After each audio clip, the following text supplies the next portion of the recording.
Good morning, everybody, and welcome to the 6th and final day of our Trust for Sustainable Living 2021 Partner Power Summit on protecting biodiversity. We're delighted to have you here.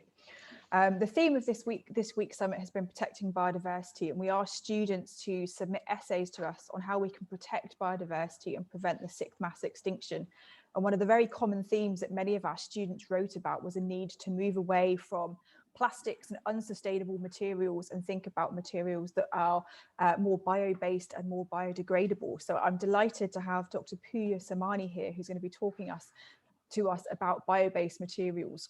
He's an assistant professor at the Sustainability Group of Assen Maastricht University, Institute for Biobased Materials at Maastricht University. And during this workshop, he's going to talk to us about the future and more sustainable product development. So I'll hand straight over to Dr. Pouya Samani. Thank you very much. Well, thanks a lot, Kirsty. Thanks for the introduction. I am honestly very happy and glad to be with you all today for this summit on protecting biodiversity. As Kirsty mentioned, I'm trying to tell you a little bit about what bio-based means, what biodegradable means, and saying that I will start my presentation. So I hope you are seeing my screen right now, my presentation. Yep, great. So, well, Kirsty already introduced me. I also introduced myself. First of all, I am the photographer of this beautiful photo, which is the city of Maastricht, where I am located. It's the southern part of the Netherlands. It's called also the heart of the Europe. As Kirsty mentioned, I work in the sustainability group of Maastricht University. And my work is principally about sustainability assessment, life cycle assessment. Before jumping to the presentation, let's talk about the summer. So summer is usually the favorite or popular month of the season of the year. For many of you, summer means sun, means beach, means traveling, means fun, means no school. But as you know, this summer is a little bit different. Now, it's challenging, but at the same time, it also brings attention that we are facing a global problem altogether, and we are all affected with the measures. It's also has a little bit flavor of the Euro Cup. Now you see in news headlines, everyone is talking about the Euro Cup. But at the same time, this summer, if it was also, we had other news, regardless of where you live in the world. If you live in the North America, or if you live in the Middle East, or New Zealand, or in Sweden, we also have other important news. Probably a little bit or much more important than the Euro Cup is about the many records. Multiple records are broken because of the heat. You can see that, for instance, at this time now we have in Middle East very high temperatures. Also in Scandinavia, Nordic countries that they are not used to, or in the North America. You can see in the New Zealand now, it was announced that the temperature is 2 degrees higher than normal. Some people, they may not really feel what 2 degrees higher mean, but maybe you can think of fever. If you have 39 degrees fever, how do you feel? How ill you would feel? And this is the current situation also for the Mother Earth, right? We have 2 degrees higher, and these are not good signs. And that is why that we are talking today about how we can tackle these problems and how we can prevent it for future to protect biodiversity. So let's go a little bit back. 2020, it was also one of the difficult years for all of us. We all know about the COVID situation, but it's also worth it to mention that this year we had we were obliged to use the mask and all the social distance, etc. But from an environmental point of view, it was, we have a bad news that this year we had 1.56 billion plastic bags ended up in oceans. This is a shocking number for all of us. But unfortunately, probably you know that the oceans are final destinations of 3% of all plastic. So every year we have 8 to 12 million tons plastics entering the oceans. And if you think of this number, this is equivalent if you imagine a garbage truck. And this number is equivalent that we have a garbage truck emptying its content into the ocean, into the seas, every minute. So every minute, now we are talking every minute, we have this amount of plastics that they are entering the oceans. These numbers are scary, and that is why we have to think of the solutions, how to deal with all these problems. This is, I just talked about summer, about the beach, how nice is summer, but Ellen MacArthur Foundation has predicted, if we go with this scenario, with the current scenario, how we are dealing with plastics and the environmental problems, in 2050, we'll have more plastics than fish in the ocean. This is very scary for me because this is just 29 years from now. So probably for some of you, when you reach my age, that time you won't have the possibility to go to the beach, to the ocean, and enjoy as I did or as my parents did. So this also highlights the need that we have to find a solution for this problem, and this is why we are talking today. Oops, sorry for this. So microplastics are everywhere, right? When we have the plastics in the ocean, we have microplastics they contaminate our air, the food we eat, the water we drink, the air we breathe. So there was a study recently in Australia, and they predicted that the amount of plastics that we eat every week is equal to 5 grams. So what is 5 grams? 5 grams is equal to a weight of a plastic credit card. So this is estimated that this is in 1 week, the amount of microplastics that we enter our bodies is equal to a plastic credit card. And in 1 month, it's like Lego bricks. In 6 months, imagine a cereal bowl full of plastics with milk. Or in 8 months, the amount of plastics that we eat is equal to 1 plastic face shield or the pair of plastic goggles. In a year, you can see it's equal to a plastic helmet. So these numbers are scary, and this shows us a little bit, maybe it gives us a little bit more sense of the problem that we are having right now. So in order to understand that, let's look at the past. I think you are all familiar with the CO2 emissions and the greenhouse gas emissions. If we look at the past, we can see that around 200 years ago, we had the James Watt, who invented steam machine. And since then, we had something that is called Industrial Revolution. And this ended up in having, of course, more developments from an industrial point of view, but also environmental problems. Plastics, they were invented earlier in the 20th century, but it was around like 50s that the plastics, we had a growth of plastic industry, and they started to be more in our lives. And we already had, maybe in 60s, the scientists, they already started warning us about the problem. So what is going on with these plastics, with the emissions? We already, they already had a sense of the problems that we may have with the climate change. As you probably know, in 1987, we had the concept of sustainable development. It was invented, it was proposed. And 6 years ago, we had the United Nations defining 17 sustainable development goals.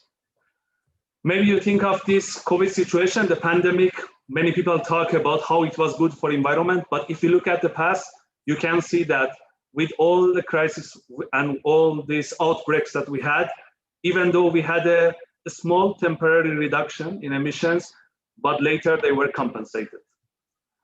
So what is the problem with the plastic production and how we can prevent it? Today we are talking, they say that it is estimated that till today, we had 8.3 billion tons of plastics that they were produced. And with this scenario, with the ongoing scenario, by 2050, we'll have 4 times more, right? And as we have the service life of plastics, for 40% of plastics, their life is less than a month. And this is why we have 6.3 billion metric tons of plastics out of those 8.3 as plastic waste. And this is the current problem that we are facing. Let's think of plastic. No, the plastic bottle, the classic that we all use, plastic bottle for water. So what is the story of a plastic bottle? And this is what I want to talk about today. If you think of a plastic bottle, we usually, as consumers, as those who buy plastics, we just think of how the use phase. So when we use it without thinking, okay, where did it come from and how it will end? after our usage. As you see, after using that, maybe we could start thinking, as we just discussed, maybe we could start thinking about, okay, what will happen to this plastic bottle that I am using right now? What will happen later? And this is what we call it the end of life phase. So end of life phase is when the plastic bottle goes to recycling or goes to the ocean or goes to the landfill. This phase of the life, we call it end of life. But let's also look how plastics are produced. If you look at plastics, how we get them from resources. I called it raw material acquisition. You can call it resource extraction. Let's say how we get the plastics. As you know, probably plastics are from crude oil or the gas. So they go to the refinery, then we do some chemical processes, making them ready for production. Then we form them, we inject them to this shape. So if we want to know a little bit about plastics and how to prevent the situation, we need to take a look at all of these life cycle phases of plastic to see the story of plastics, to understand what happens. Maybe this plastic, I use it for 1 day, 2 days, 1 month, but there is a story behind these plastics, right? And this is something that I would like to ask you. So what do you think, if you want to tackle this problem, which of these phases do you think is the most important? This is the first question. So you can participate by clicking on this link. I think Kirsty maybe also shared this with you. So from an environmental point of view, environmentally speaking, which of these phases do you think is the most important when it comes to problem with the plastics?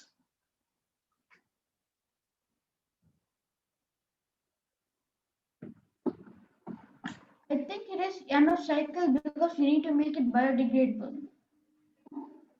So what do you think biodegradable refers to which of these phases?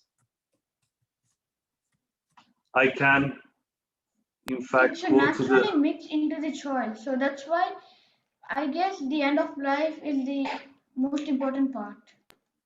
That's a very good point of view, and I would like also to know what others think. So for you, it is the end of life. You think this is the most important because that they don't end up in other parts. But someone may say, no, this is important how we use them. Maybe we shouldn't use them. Someone would say that it is important that how we produce them. Maybe the way we produce them is not that good. Maybe we could make them more environmentally friendly. Some people, they may say, is the extraction part. So the raw material, where we get the plastics. Yeah, I will wait a little bit more. I can see now we have different points of views from all of you. All of them are interesting. I think I'll wait a little bit more to see if we have more votes on that part.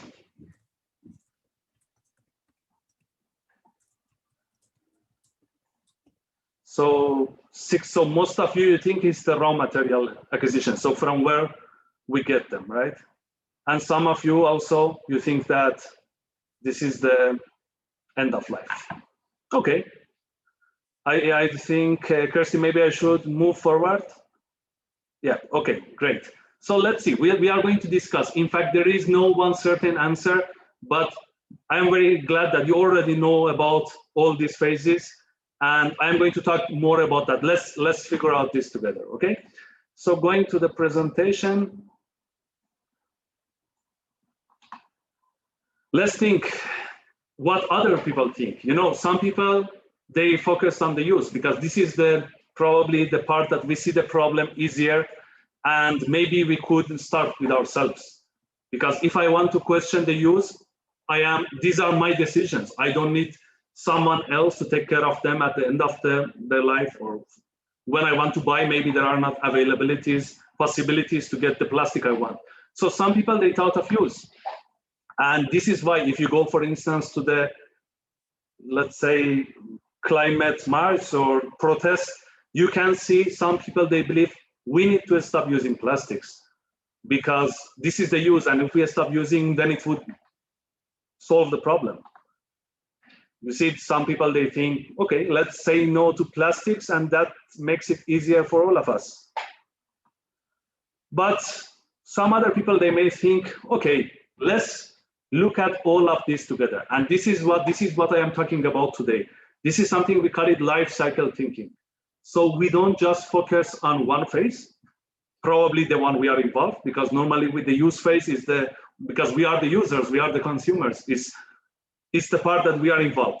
But life cycle thinking brings us this idea that we need to think about the whole life cycle, and we need to find opportunities to make it better. So saying that, let's see, some people they thought, oh, we really don't need to stop using plastics. What about we reuse them? So the idea would be that we have a plastic that we reuse and reuse. Maybe this is a way toward sustainability. And you can see in such protests, you can see some people, they always discuss about banning single-use plastic. So we need a plastic that is reusable. I'm sure you have heard of that. And then some people, they discuss also about more concepts. So I believe you have heard of that. They talk about reduce and reuse and recycle. So when we talk about reduce, again, it goes to the use. We say, we humans, we are using too much plastic. So maybe the easiest, the first option, it would be to reduce the need. Maybe I really don't need these plastic bottles that I am using. Maybe I could use an alternative, or maybe I could drink the water from tap, or maybe I could have other systems. So reduce principally is about reducing the need, because sometimes our need is not what we really need. Our need is based on habits. Sometimes we can't think of the function. Maybe something else, it could provide that function. Maybe something else could provide that service for me. So this is the concept of reduce. And the reuse also, so reuse, we already talked about that.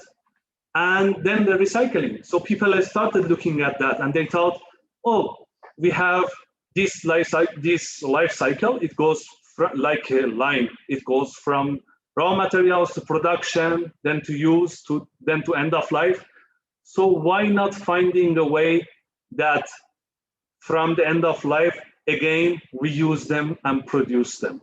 So this is, you are all familiar with that. This is the idea of recycling. And in fact, this idea came after looking at this life cycle of plastics. And that is why you can see also in the climate protests, you can see that some people, they talked about recycling, but they also said, oh, recycling is not enough. Why is that? Why do you think recycling is not enough? In fact, let's imagine an ideal system. In an ideal system, let's say we cannot change people. We cannot change our habits. Then maybe it could be that if everything gets recycled, then maybe this problem, we didn't have this problem.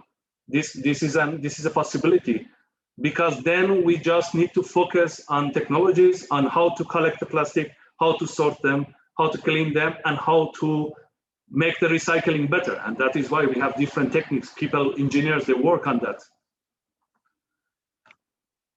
The problem with end of life is that if you think with the current situation, so globally speaking, only 9% of the plastics are recycled. So this is far away from what we want, no? This is far away from ideal. We wish that we had more recycling, better recycling, but globally speaking, in the world, only 9% of the plastics are recycled. So what happens to the rest? 12% of them are incinerated. So we burn them, sometimes to get energy, to recover energy from that, or sometimes not. And then the 79%, they end up in ocean or landfill. So they end up in nature. And this is why the end of life option, this shows us the current scenario, focusing on end of life, there is a space for it, as you mentioned. So yeah, definitely we need to work on that part. But we have to admit that with all these technological developments, with all this awareness, we talk about recycling, how many times you hear about recycling, still we are far away from what we want.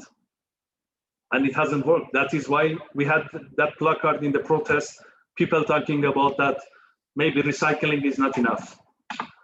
So let's continue thinking like that. Again, life cycle thinking. This is the idea, so you are already familiar with that. This is the idea of the bio-based materials and biodegradable materials. They looked at here and they thought, oh, maybe we have to target this part. So we get something that is green, that is natural, is organic, bio-based, whatever you call it. And then at end of life, because the technologies are not enough, because we don't have the facilities, because we don't have the possibility, maybe we could think of plastics that at their end of life, they come back to the nature and they come from the nature. So that would be ideal. This is a system that is not linear. Then we will have circular system. And if you want to put it in a nicer way, in a circle, right? We have everything coming from the nature and then returning to the nature. This is something we call circular economy. Of course, it is possible also by recycling, but not fully. Probably that was the idea. That was the idea behind the bio-based plastics and biodegradable plastics, that we can develop this line and we could have a circle that everything returns, comes from nature, returns to the nature.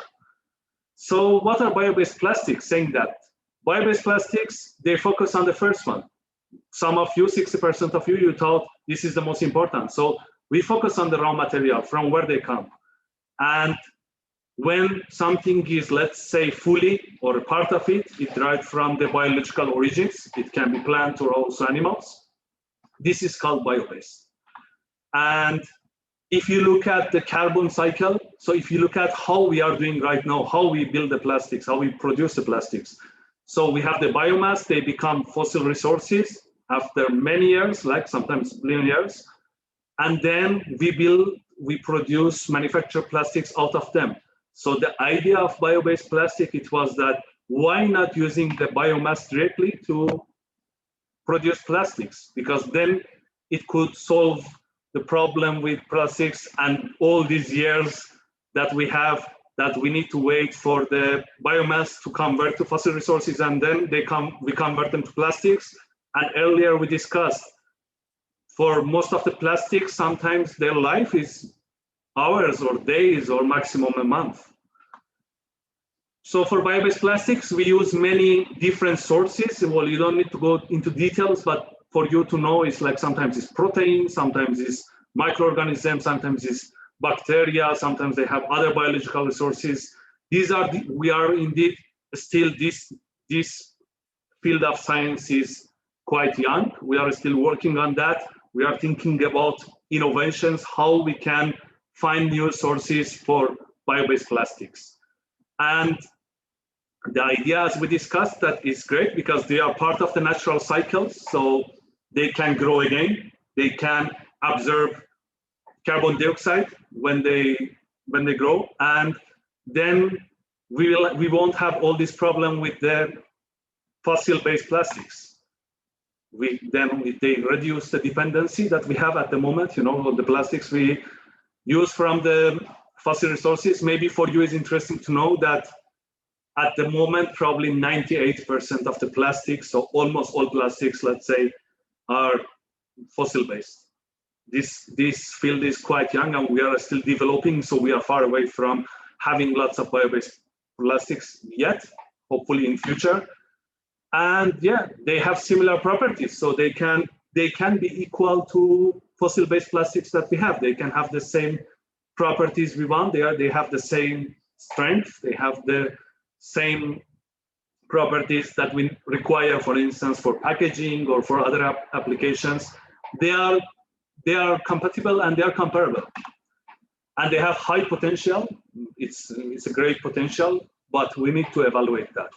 They also have social benefits. So if we do that, let's say, then maybe we could use more farming. Maybe we could develop more empowerment. Maybe we could develop more social inclusions of people, let's say in rural areas, that they get involved in this. It may have also social benefits for us. But at the same time, we also have to see what are the problems with bio-based plastics. Are they all that good? One of the main problems is land use. So if you want to produce bio-based plastics, it's perfect, it's natural, it's organic, whatever we call it.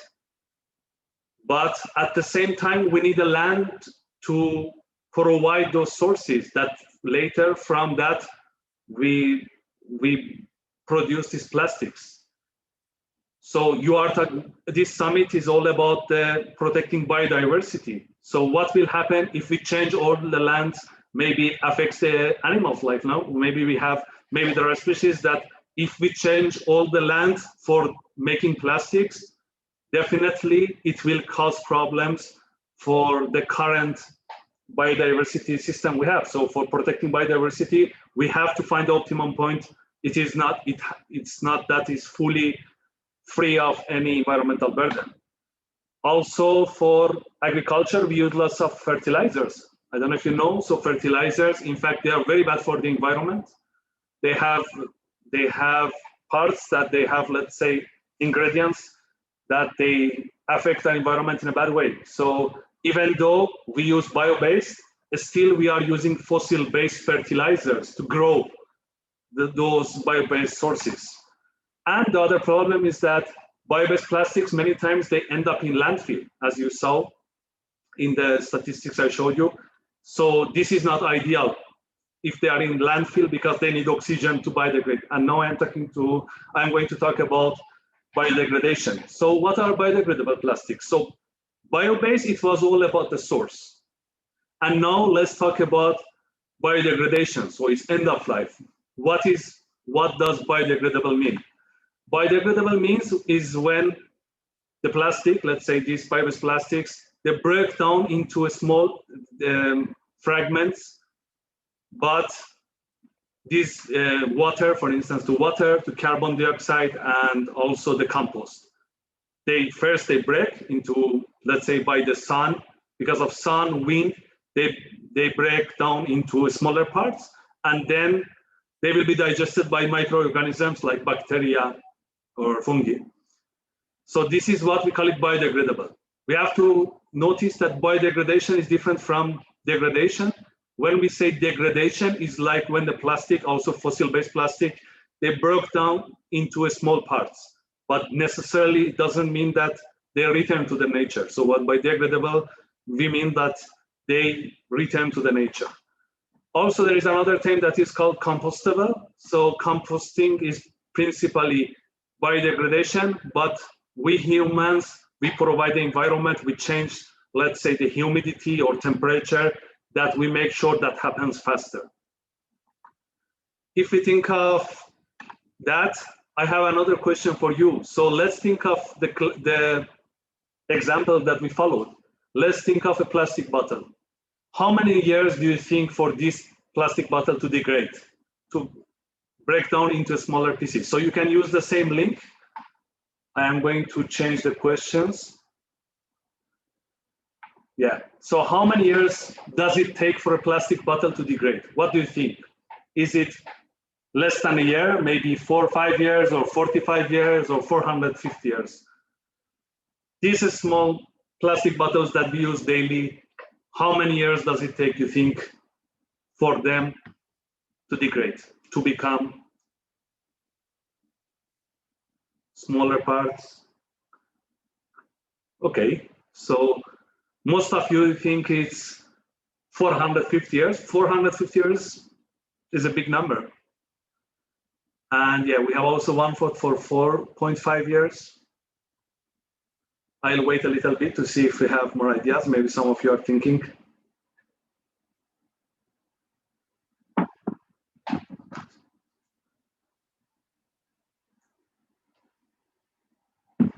Okay. So I assume we continue like that. Yeah, we have more votes on 450 years. And indeed, you are right. So the majority of you guessed right. Indeed, it takes 450 years for this plastic bottle to degrade because it's PET is the material. And I'm going to tell you also more about the factors that it influence this degradation. Of course, this was an average number, but it depends sometimes on the composition of the plastic, the size of the plastic, the surface area, how many microorganisms we have, the diversity that we talk about, humidity, temperature, if we have oxygen or not. There are many factors important in biodegradation. So we have to think, this also shows us when we talk about biodegradability or degradation, it's not that easy that something is not a yes or no. No, it's not that we say, okay, this will biodegrade. It depends on many factors, but we still have, let's say, average numbers on how many years it takes. These are statistics by WWF, so they call it life cycle of plastics. I would say, yeah, maybe the lifespan and how many years it takes to degrade. So for plastic bags is 20 years. Let's say these are from the common materials that we use. Although they may convert, they may break into smaller parts. For coffee cup is years. Plastic straw, some days ago, European Union, in fact, they banned it. So it takes 200 years for them to degrade. And you can see the plastic bottle is 450 years. And you have to think that it's not only, this is not the only problem with fossil-based plastic water bottle. You also need to collect them. You also need to transport them. So you can imagine how bad they are for environment. The coffee pot, if you use these coffee pots for making coffee, it takes 500 years. So again, we have more items. You can see one of the items that it took my attention is plastic toothbrush, 500 years. So it takes 500 years for that plastic toothbrush to degrade. And one of the problems with plastic toothbrush is that I couldn't believe this number when I saw it first time. In the United States only, every year, 1 billion plastic toothbrush are thrown away. You can check it also. This number is crazy. So how many plastic toothbrush we throw away every year, every day? And then they end up, they just need 500 years. So this is how we have all these 6.3 billion tons of plastic waste because of our usage of items. Of course, this is the material, but also the use. So when we talk about bioplastics, I want to conclude this talk. First of all, you know that already. Some people, they don't know. Biobased is not, it doesn't mean biodegradable. So biobased is all about the source. Biodegradability is about the end of life. And when we talk about bioplastics, you hear from now, many people, they talk about bioplastics. They can be bio-based or they can be biodegradable or both. It doesn't mean necessarily every bioplastics is biodegradable. And you don't need to go into the details of this. We have different names, like you hear sometimes PLA or PET, so they can be bio-based, but not necessarily biodegradable. I am going to also show you a few examples. We are running out of time. So PLA is something that's called polylactic acid. Maybe you have heard of that. PLA is made of, is a, let's say, bioplastic, bio-based plastic that is made of corn or sugar cane. And you can see it for different applications. Even like the 3D printing filament, maybe some of you used it, or let's say the packaging, or for other applications. PLA is one of the very famous and, let's say, successful bio-based plastics that we are using these days. So they come from corn or sugarcane and they are biodegradable. So you can see PLA more and more, maybe you have already heard. And yeah, talking about the life cycle, that's how it becomes. So we use them, we get from sugarcane, we do the, let's say, chemical processes, we use for applications, and then they go to the composting and then they come back to the nature. Another example is bioethanol. So this is also something for fuel, maybe you have heard. It can come from different resources, from sugarcane, from corn, from wheat or other sources. And sometimes even algae. Now we talk about the third generation. From algae, we get the fuel. Isn't it amazing? And it's the same story. So we use them, then we do the chemical processes, application, and they come back to the nature. There is, I want to show you some examples for you to have a bit more idea of the current, let's say, innovative activities in Biobased. There is something that, well, in Poland, they did something out of wheat bran. So basically from the leftovers, and they made the tableware from wheat bran. So these are totally functional. They have very good qualities. And again, so when we have the wheat, the residues that they are leftovers, the bran, we can use them for applications. This is also another example of bio-based plastics. I like one example of the Piratex. So it's a work that You know, the leather industry is one of the most polluting. Talking about biodiversity, did you know that every year we kill 1 billion animals just to provide leather? So that beautiful leather that you see, there is a big story about that. And a person called Dr. Carmen Hijosa in Spain. So she thought of this problem, and then she thought of making something, an alternative for leather with the use of PLA also. And then she thought of pineapple leaves. So the pineapple leaves, the ananas, right? She took that leaves and then made something out of leather. This is a successful story. You can read more about that how we can make something comparable to with leather to protect biodiversity just out of the pineapple leaves. There is also something from algae. Even we don't think of that algae can be that useful. In Hamburg, in Germany, they made a building that it has algae as a source, you know, as a source to produce energy. So it's based on photosynthesis. I don't want to go into details, but there is a building that for heating and cooling, they use this algae bioadaptive facade. And this is also another very good example of how we can use bio-based resources for daily applications, for the things that currently we are using fossil-based ones. There is a bio-based bridge in Netherlands, here in the city of Eindhoven. So they made in the university, in fact, this is in the TUE. So they made out of 2 plants, they called hemp and flax, and PLA again. So they made this bridge, which is 100% bio-based. You can see how functional it is. And I want to give also more example of Chitosan. So you know this shrimp shell, this is in fact in our university, my colleagues, they work on that. So we have shrimp shell because we use shrimps, like we eat shrimps. So their shell, you can use specific enzymes, and they make something called Chitosan. And Chitosan is very useful because it has antimicrobial features. So we can use for medicine or for biomedical, pharmaceutical, cosmetic applications. This is also another example. So it doesn't need to be necessarily plants. Sometimes it can be waste from animals as well. This is a good example of that. And I myself, I work on bio-based colorants. I don't know if you know about curcumin, for instance. In India is the main producer of curcumin. We use sometimes for food.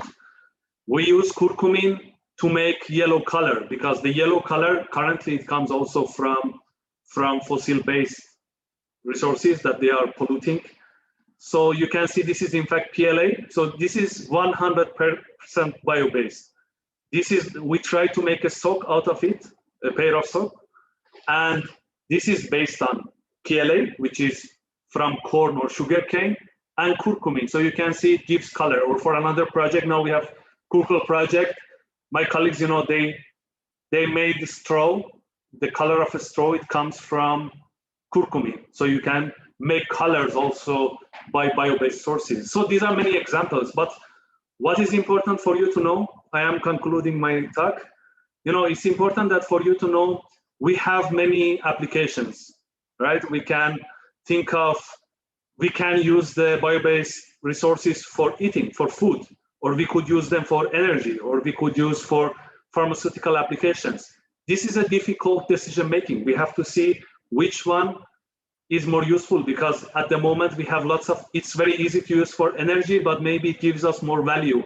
And it's all about making decisions. We cannot say, okay, let's ban plastics, or let's not use that type of plastic. What we need to do is to improve at all aspects of the bio-based chain.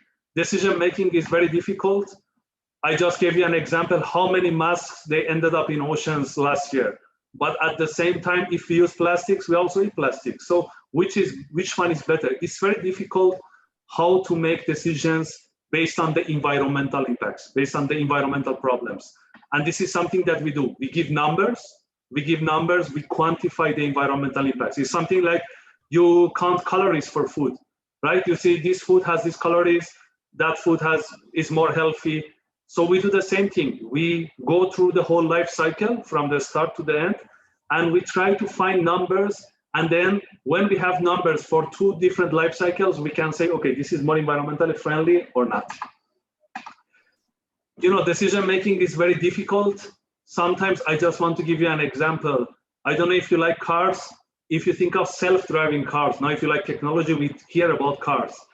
Did you know that for self-driving cars, they have to decide if there is a situation, there is a child, or there is a, let's say, a man or male, female, or is a doctor or criminal. They made one study in at MIT in the United States. So they decided they have to find these decisions. And it's all about how we find these decisions to make when we want to find the, let's say, optimal choice. And for the plastics, it's the same. We have to see, okay, can we go fully bio-based only, or can we stop plastics? Can we stop end of life? Everything needs to be recyclable.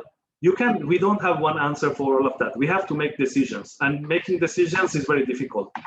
So, I just want you to know that I talked about the life cycle. We realized that bio-based comes from the sources, biodegradability is the end. These ideas, they came after looking at this, after looking at the life cycle. So for you is also, from now on, I would like that you think of not only the point, the time you are using something, and always ask two questions.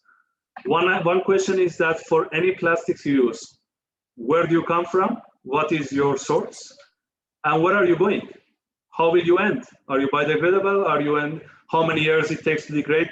That was the summary of my intention of this talk today, for you to think about these two questions. And beyond that, Einstein says, there is a quote by Einstein. He says, learn from yesterday, live for today, and hope for tomorrow.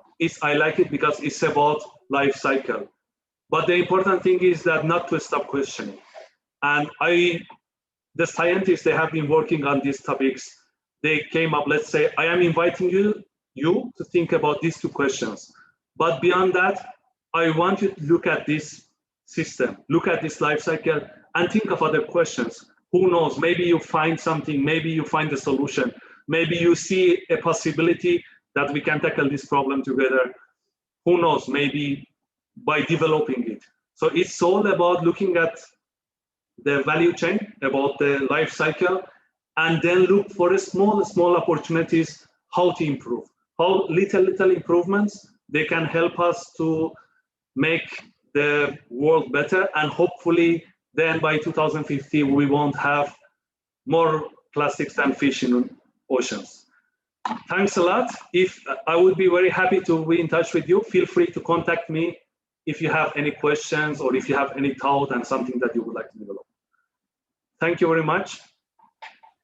Thank you very much, Pouya. And we have quite a lot of questions coming in from the audience. Are you happy to take some of those from us now? Sure. Okay, do you want me to read them out to you, or do you want the audience to ask you directly? Which would you prefer? As you wish. Both of them are fine. Maybe you could read, and if someone also wants to talk with me, I would be happy. Okay, our first question came in from Facebook, so I'll read out that one to you, and then I'll invite Daniel because he also had a question. So our first question came in from Simonette, who's watching on Facebook in Romania, and she asks, how can we reduce carbon dioxide emissions at home? Can we make different choices to reduce the amount of fossil fuels we're using at home? Yeah, that's a good question. I think there is no one certain answer, and we all can develop our own ideas how to reduce. For me, the first step is to monitor. First, let's see what we are consuming. And you really don't need to do something that what I do at work. You really don't need to go through science and make calculations. I show you one very simple example. Look here, I am collecting the lids of water bottles that I am using. And this is quantification. This shows me, I started like that, and I invite you also to do that. It's a very simple method. Just, you will see, okay, this week, how many I collected. And then you can reward yourself, or you can also question yourself. It is shocking how many plastic bottles we use, and I try to avoid, but this is just a simple example. What I would say is try to evaluate, try to observe, try to see the things first. And then when we are seeing the things, then we would be able to reduce, because then we see opportunities. Oh, maybe this could be replaced, or maybe this I could get from another sources. This is a simple example for me. Just see, and then think. Great, thank you for that one. And Daniel, do you want to ask your question? Yes, I'm right here. Do you think that in the future we could produce and transport plastics with less greenhouse gas emissions? Because during the production and the transportation of that plastic, there are going to be greenhouse emissions. Yeah, I am not hearing you well, Daniel. So your question is about the transport of plastics And production. Yeah. In fact, it's a very good question. No, in fact, it's a very good question because I show you the life cycle of plastics and I didn't include the transport. Indeed, the transport of plastic itself is very important. So let's say even the bio-based plastics, I talked about PLA. So PLA we get from sugarcane, but sometimes this sugarcane, many times, it comes from South America. So is it then, this is again, we have to do the trade-off. Which one is better? If I use a plastic fossil-based produced locally, or I go for that option that sounds nice, it's bio-based, biodegradable, but maybe how it will be transported from South America to where I live. Is it really that, because it uses energy as well. And this is exactly what we need to do. We need to, it's like numbers, no? We have to count how these environmental impacts are associated with activities. And in fact, transport is one of the most important because unfortunately, the way we transport plastics is not that sustainable, regardless of how good the plastic is or how bad. Great, thank you. Maybe if we can use more biofuels in our transportation, that might help. But again, you've got the challenge of the resources needed to create and grow the biofuels. So thank you for that one. Yeah, maybe Kirsty, I add something to that. Indeed, there is something also, this is something that comes with consumption. I want to give you a personal story. Maybe I say very quickly. You know, once I tried to lose weight, like always. So when I tried to lose weight, I started to eat very healthy, okay? Super healthy food, because I thought, okay, this is a, let's say, good choice for me. But then eventually I ended up eating more because I have an idea that this is very good for me. So let's say in terms of plastics, it can be the same. It's very good, but then when we have this idea, eventually we start to use more. This is something they call it rebound effect. So rebound effect is when we eventually use more because of having an idea that this is a good choice for us. And talking about the biofuels and the transport is the same. So we have to see, we have to evaluate, we have to monitor our use, first of all, because it's possible that you have biofuel and then you travel more. Then maybe normally for the weekend, you wouldn't go somewhere using your car, but now you have an idea, oh, this is biofuel or this is electric. So let me travel more. So this is also important to think. It's not about, and that is why we need the life cycle thinking. It's not about the resources, it's not how good it is, but we have to take into account also the use or production. Yeah, great, thank you. Ewan, do you want to come on and ask your question, or do you want me to read it out for you? Yeah, I would be happy to hear you. There we go. Hello, hi, I'm Ewan in Thailand. I'm a teacher out here. I was wondering about the labeling on different products. Thailand is full of plastic. There is so many different containers, different types of plastic. Now we're getting in the bio-based plastics as well, like you were talking about. So how can we have some kind of universal system so people can understand what sort of plastic they actually have? Yeah. And then what to do with it, you know? How do you have exactly. the end of life? It seems, certainly out here, it seems quite a mess. Definitely. Well, you are pointing out a very good point. It's greenwashing as well. Unfortunately, you know about greenwashing, so people, it's always easy to find something positive about a product. Not only plastics, right? You can always say, I don't know, in terms of food, I was just talking about food. Sometimes you see a food and it's written very big on it, like printed gluten-free. Well, okay, but this is not really your main concern. Unfortunately, this is greenwashing also. You know, it's business advertising. So many times with the labeling, we also see very big green labels. I would love to talk about greenwashing also once. So compostable or biodegradable or bio-based, and sometimes bio-based I didn't mention. Bio-based doesn't mean necessarily 100% bio-based. Sometimes it's a blend. No, it can have bio-based content. Unfortunately, as you pointed out, there is no universal system. Even there is no universal national system. We don't have that authority. There are many reasons for that. Some political, some I don't know. The situation is not that good, but I think the best is just to evaluate, to read, to rethink, also question, okay, if this is bio-based, is it biodegradable? Or if it's bio-based, where did they produce it? Does it, so Thailand, many of the products from there, it may in fact for also the PLA, they may come from that part of the world to here. Again, the point of transport. Yeah, unfortunately, it's a bit chaotic, all these labels, so there is no universal label that we think. But I think if we have this knowledge and if we question, we can find an answer if that product is necessarily good. At the moment, it's not that just one looking at a glance and deciding, okay, this is perfect. Unfortunately, we are not there yet, but we all hope so. Yeah, I think if I can add to that, even in the UK where I live, and as someone that knows about these subjects, it's hard for me to recycle bio-based plastics. Do I put it in my compost bin? Do I put it in with my biodegradable food waste? Or do I put it in as a recycled plastic in the recycled plastic box? So I think there definitely needs to be, more guidance on that from governments and from scientists. So exactly. Karthika, your hand's up and you had a point about government, so I'll hand over to you. Yes, my question is that why don't we print all the biodegradable ears on every single plastic so that whenever people are throwing them, they can at least reflect and think twice while throwing it or using it? Yeah, so, well, that's a good point. If I understand, well, so you are asking that why don't we say that everything, all the plastics need to be biodegradable? Did I understand it right?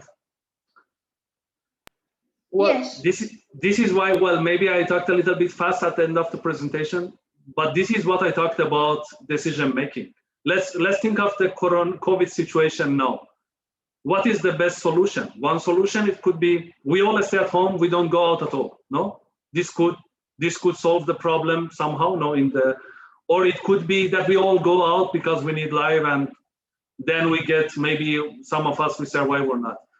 Decision making is very difficult. Decision making is making everything biodegradable. It cannot happen in 1 year or 10 years or maybe 20 years. I think because we also have, this is also possibilities to make resources I talked about. Maybe I believe if we want to make everything biodegradable, then we have to see, maybe then we harm the nature in another way, because we need recycling. I personally believe we need all of this. We need all these approaches, and all of them are to reach that final goal. There is no 100% that we say everything needs to be. Of course, this can help, but this is what I talked about, also the applications. So if we make all the feedstock, what we have, all this biomass, we use all these food crops for making, let's say, biodegradable plastics, then we may have lack of food for ourselves or for animals or for the nature. So this is exactly why we need to evaluate. That's how we need to quantify. We make decisions. It's exactly like the COVID situation. We have to find an optimum point that we say, okay, we have to be careful, but we have to have this social distance, but we need to continue the life as well, right? This is all about finding, is the trade-off, no? It's a trade-off and finding what could be the best approach. But again, I think what also can help is that innovations. The field is still young, so we need more people like you, that you think, you see the possibilities. So biodegradation, now Kirsty mentioned the problems, they have to be in that specific environment. So maybe you could think of, okay, so how we can facilitate that, how we can inform people, how we can have a system that we collect correctly. All of this, then it could change the game. That is why we need to think and find solutions. We need more innovative ideas on that front. Thanks for that. Karthiki also asked if there's a way that we can influence governments to try and support the development of bio-based plastics as an alternative. So as consumers, do you think we have any impact and influence on that? Obviously, you said it's very early stages. Yeah, I mean, if I knew the answer, I would have already changed everything. So I am just sharing my personal opinion. You know, I talked about this reduce, recycle, reuse, right? And nowadays we hear a lot about R's. They call it different R's. So they talk about, I don't know, repurpose, rethink. They love the word, you know, the words that they start with R. All of these R's, remanufacture. But I think the first step is we shouldn't focus necessarily on R's, but on I. For me, this is the first step. So what can I do? If I see it like that, if I need to be a good example myself before trying to change the world. And then, of course, you have influence. You can, let's say, select the party, the people that they are more in favor of the government. I think, again, there is no one single solution that we only need to focus on ourselves. We need to focus on people. We need to focus on technology. We need to focus on policy makers. We need to focus on governments. I think we need all these approaches, but finding possibilities, hopefully, I think the things are, now we have also more governments in favor. If you compare today with 30 years ago, many things are changing in that front. But there is, again, I think there is no one single solution for all our problems. Yeah, absolutely. Starting with your own choices and your own actions is definitely an easy way that everyone can start, because if everyone did that, that's 7 million actions very quickly starting to happen. So thank you. And I think we've got a question from Jasmine as well. Jasmine, do you want to share with us? Yes, actually. I've always been a bit confused about why a biodegradable plastic is bad when it goes into landfill. Does it not degrade as well? Is it optimal to put biodegradable plastic into like compost, for example? Yeah, indeed. So exactly, it's a very good point, Yasmin. The problem is that, so for the biodegradation, we need the presence of oxygen. So when they end up landfill, they don't have that. They don't have the oxygen. So this is principally the main problem with biodegradation. But again, what Kirsty mentioned, problem starts one step earlier. So how they end up from the consumer to the landfill. And I think this is also where we lose our responsibility, because we think it's biodegradable, so perfect. This will come back to the nature. Yeah, but there is a lack, there is a gap indeed on that front. So they need to be also in correct environment. What is the solution for that? That's what we just discussed. We need to also make sure. It's also the same problem with the recycling. Recycling is not that efficient still. Although there is promising the number. You see, 9% of the plastics are recycled. I think it's the same problem. And in my point of view, the problem is because of the gap between the consumer and, let's say, the producer of bio-based plastics, but then at the end we also need to make sure that it goes through right way. Yeah, I think also many countries, a lot of the teachers and students we've worked with this week have said they don't have recycling. Their governments don't provide recycling facilities, so they don't have the option. Everything goes into one bin and it all goes to landfill. So obviously different countries have got different setups for how they dispose and manage their waste, and that may or may not include recycling. So I have one final question for you, Pouya. Yes. We spoke about plastic bottles taking 450 years to degrade. What's the life cycle of a biodegradable and biocompostable bottle or something like that? How long does that take to degrade, what you would say fully in the environment? Yeah, indeed, it's a very good question. I could involve it also, I could include it in the presentation. Again, following what Yasmin said, it depends all on the environment. So that is why we talk about biodegradability, but also industrial composting, because normally where they end up is in industrial composting, because the process would be faster. So it could be months to a few years for that case. For biodegradability, okay, more years, but definitely far away from 450 years. And as I mentioned, it also depends on many factors, the temperature, humidity, the surface area. But if you think about the average numbers, it would be, let's say, in a pessimistic way, a few years. So nothing to be compared with 450. Yeah, absolutely. But still quite a relatively long time when you're thinking about it. But yeah, definitely not the long-term impact. So, and we've had a final comment come through from Etty. So who's based in Nigeria. She says biodegradable plastics give a lot of hope for the survival of biodiversity. She said, if oxygen is important for it, can that be introduced to make our world a better place? So thank you for that comfort. So I totally agree. I think there is a very bright future. There is a very immense potential for bio-based plastics and biodegradable plastics. I think, yeah, definitely it gives us hope, and let's see. I think we need more innovative approaches. We need also more support from people, from government, from everyone in the world. But definitely it gives us hope. I believe, again, there is no one single way to reach the final goal, but definitely it can contribute toward that global goal, which is sustainability. Absolutely wonderful. Well, thank you very much, Dr. Pouya Samani, for that really incredible insight into bio-based materials and the future of plastics, which we hope is biodegradable and biodiversity friendly. Thank you, audience, for your questions and for joining us. And if you've been joining on Facebook Live, thank you for your questions as well. That was really interesting, and I hope that we are all able to make more sustainable choices in the plastics we are able to purchase, and that we're able to get better support from governments about how can we dispose of those responsibly. So thank you everyone for joining us. If you're joining our next session, we're going to be going live with Sasha Dench in around about 25 minutes to think about conservation without borders and her expeditions and her actions on sustainability. So please join us for that in around 25 minutes or so. And thank you everyone for joining us today. Thank you again, Dr. Pouya Samani. Thank you very much. Honestly, it was a big pleasure for me. And please don't stop questioning. That was my whole point of this presentation. I want you to question and find possibilities, because there are lots of possibilities. I'm sure you'll find it.